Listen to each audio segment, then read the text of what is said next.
Paz a todos, Deus te abençoe grandemente por você estar assistindo esse vídeo, por estar aqui neste canal.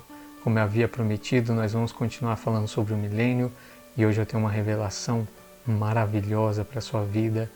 Eu quero que você curta, compartilhe esse vídeo com o máximo de pessoas para que elas possam entender esse princípio sobre a qual eu vou falar hoje.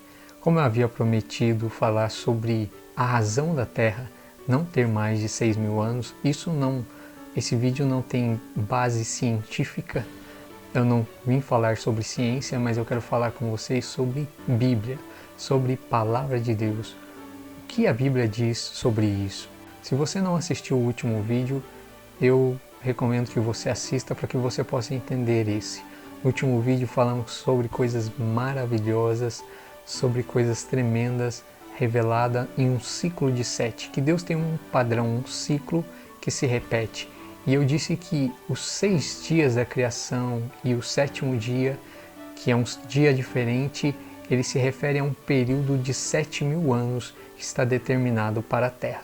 Muitos estudiosos têm dito isso, e eu quero que você se concentre nisso. Lembra do último vídeo que eu falei sobre lepra, sobre o fermento sendo tirado num período, um ciclo de 7 durante a Páscoa? Isso tudo fala sobre Deus trabalhando durante um período de 6 dias para restaurar o homem, mas no 7º o seu governo chegando e ele restaurando o homem por completo. Um período de 1.000 anos, nós vamos falar disso de novo, um período de 1.000 anos que Satanás será preso. O livro de Hebreus, no capítulo 4, fala que nós entraremos no descanso. Essa palavra descanso no original, no livro de Hebreus, no grego, está lá sábado. Nós entraremos no 7º, no descanso, num período de descanso.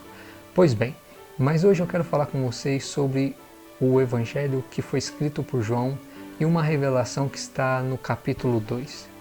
Primeiro, para você entender isso, você tem que entender que quando João escreveu o Evangelho, ele estava fazendo um midrash, um paralelo do livro de Gênesis. Você sabe que o livro de Gênesis, no original, no hebraico, ele tem um nome, e o nome é Bereshit. Cada um dos 5 primeiros livros da Bíblia recebe o nome da primeira palavra, e a primeira palavra do livro de Gênesis em hebraico é Bereshit. Bereshit significa no princípio. Esse é o nome do livro. Agora repare comigo como começa o livro do Evangelho escrito por João. Ele começa assim: no princípio era o verbo. Que verbo é esse? Nós sabemos que aqui se fala de Jesus, está falando de Jesus, mas ele está narrando a história da criação. Perceba que o livro de Gênesis começa assim: no princípio criou Deus os céus e a terra. E a terra se tornou sem forma, vazia, estava em trevas. Mas o Espírito de Deus se movia sobre a face das águas, e disse Deus: haja luz, e houve luz. Preste atenção, a palavra de Deus, e disse Deus: haja luz. Nós imaginamos que essa luz é uma luz como nós conhecemos, mas não é isso que João está dizendo. João está dizendo que essa luz era o Filho de Deus, que ele era a palavra de Deus. A Bíblia chama ele de a palavra, chama Jesus de a palavra. Agora, olha o que João começa a escrever. No princípio era o verbo, e o verbo era Deus, e o verbo estava com Deus. E todas as coisas foram feitas por intermédio dele, e sem ele nada do que se fez teria sido feito. Tudo foi feito por intermédio dele. João, em todo o seu livro, está narrando sobre uma nova criação sendo feita por Deus. Na verdade, a criação foi feita em Gênesis, mas a criação caiu, então o Senhor desceu para restaurar aquilo que havia criado e aquilo que havia caído. Eu não sei se você se lembra da conversa de Jesus com Nicodemos, reflete exatamente o que está escrito nos primeiros versículos do livro de Gênesis. Jesus diz para aquele sábio, para aquele estudioso, Jesus diz que ele precisava nascer da água e do Espírito. De onde é que Jesus tirou isso? Foi do livro de Gênesis, porque a Bíblia diz que a terra estava sem forma, vazia em trevas, mas o Espírito pairava, se movia sobre a face das águas. Espírito se movendo sobre as águas. Jesus disse que ele precisava nascer da água e do Espírito. Se você for ver por todo o Evangelho de João, você vai encontrar padrões para comparar com o livro de Gênesis. Você vai ver João falando de uma mulher em um poço encontrando com um sétimo. Jesus disse para aquela mulher samaritana que ela já tinha tido 5 maridos e agora estava no 6º, e aquele não era dela também, mas Jesus era o 7º. Você vai ver que o Evangelho de João descreve 7 sinais, 7 milagres. Cada um desses sinais se refere a um dia da criação, a um milagre realizado na criação. Hoje eu quero falar com vocês de apenas um. Eu espero fazer uma série sobre o Evangelho de João e destrinchar isso de uma forma melhor para vocês. Mas fique comigo, você vai ter uma revelação fantástica. No primeiro capítulo do Evangelho de João, João fala sobre 7 dias. Repare comigo no versículo de número 29 do Evangelho de João, diz assim: No dia seguinte, João viu a Jesus que vinha para ele e disse: Eis o Cordeiro de Deus que tira o pecado do mundo. Você prestou atenção nisso? Olha que interessante que está escrito: no dia seguinte. Se é o dia seguinte, é porque houve um dia anterior. Então, João está descrevendo o segundo dia. Agora, repare comigo no verso de número 35. No dia seguinte. Isso fala do terceiro dia.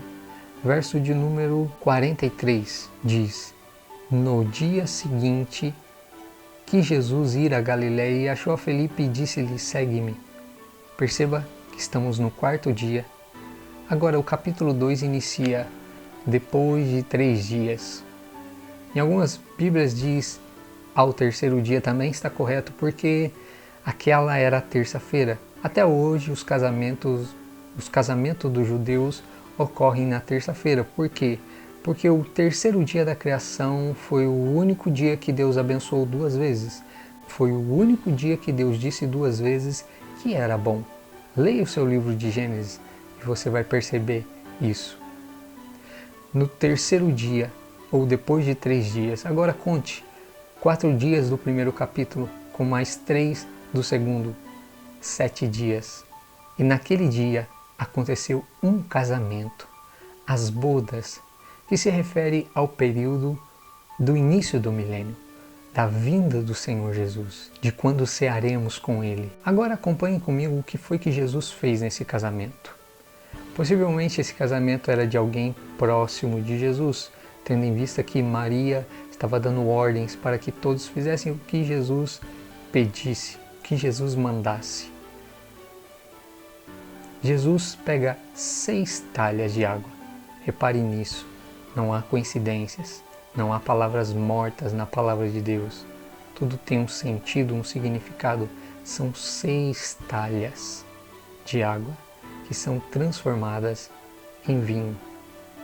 Quando Jesus transforma a água em vinho, preste atenção que Jesus não foi plantar uma semente num campo, Jesus não foi esperar com que a semente virasse árvore, Jesus não colheu as uvas do pé da árvore, Jesus não pisou as uvas, Jesus não engarrafou o vinho e levou para que o vinho envelhecesse, porque afinal de contas todos nós sabemos que o melhor vinho é o vinho velho. Jesus não fez isso. Jesus transformou imediatamente a água em vinho. E segundo o especialista da casa, aquele era o melhor vinho. Ele ainda disse: todo mundo serve primeiro o melhor vinho, mas vocês deixaram o melhor vinho por último? Jesus havia acabado de fazer aquele vinho. O que é que ele estava dizendo? Eu vou te dizer. Isso está falando da criação. Porque quando Deus criou tudo no princípio, Deus deu aparência de velho, embora fosse nova toda a criação.